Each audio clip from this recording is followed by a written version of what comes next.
Hi, third grade. Today, you guys are going to be doing some rereading of our story, The Wolf and the Fox by the Brothers Grimm. While you are rereading, make sure to be annotating where you see how the characters of the wolf and the fox are affecting the story with their actions. So I'm going to read the first few paragraphs with you, and while I'm reading, I'm going to be doing some annotating. So follow along with me. So I'm going to start up here in paragraph 1. It says, Wolf and Fox were always together. Wherever Wolf went, Fox went. However, there was a problem with their constant togetherness. Wolf was strong like an ox, while Fox was weak like a reed. So Wolf was the master over Fox. Poor Fox was compelled to do whatever Fox wished. Now secretly, Fox sought ways that he might get rid of his master once and for all.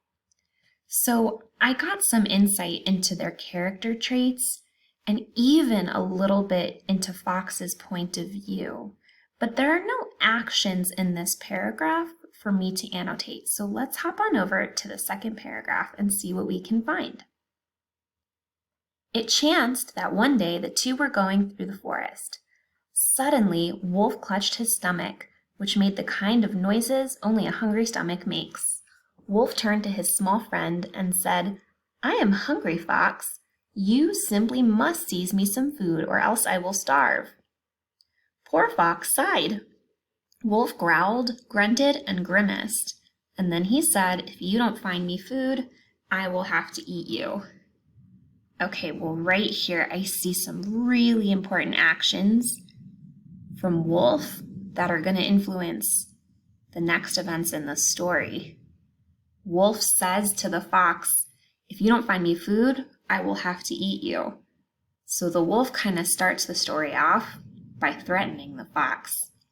Let's see what the fox is going to do to avoid being eaten. Okay, let's hop on down to paragraph 3. It says, Fox knew this was no idle threat, though the thought of finding food in the middle of the forest was not ideal. Fox thought and then answered, I know a farmyard where there are 2 young lambs. If you are inclined, I will fetch you one. Wolf licked his lips. That suits me, he said, smiling, for the thought of food always made Wolf smile. So the 2 went thither to the farmyard where the lambs were. So now they're going to a new setting. They're going to go to the farmyard because the fox said to the wolf that he knows a farmyard where the wolf can find some young lambs to eat. So remember, he's trying to trick the wolf because he doesn't want to get eaten. Once there, poor Fox was forced to steal one of the little lambs while Wolf waited at the gate, wondering why it was taking so long. Fox took the little lamb to the wolf and then went off by himself.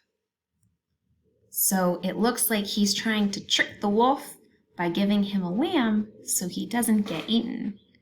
Keep reading on your own and make sure to be annotating for any events that you find in our story. Good luck!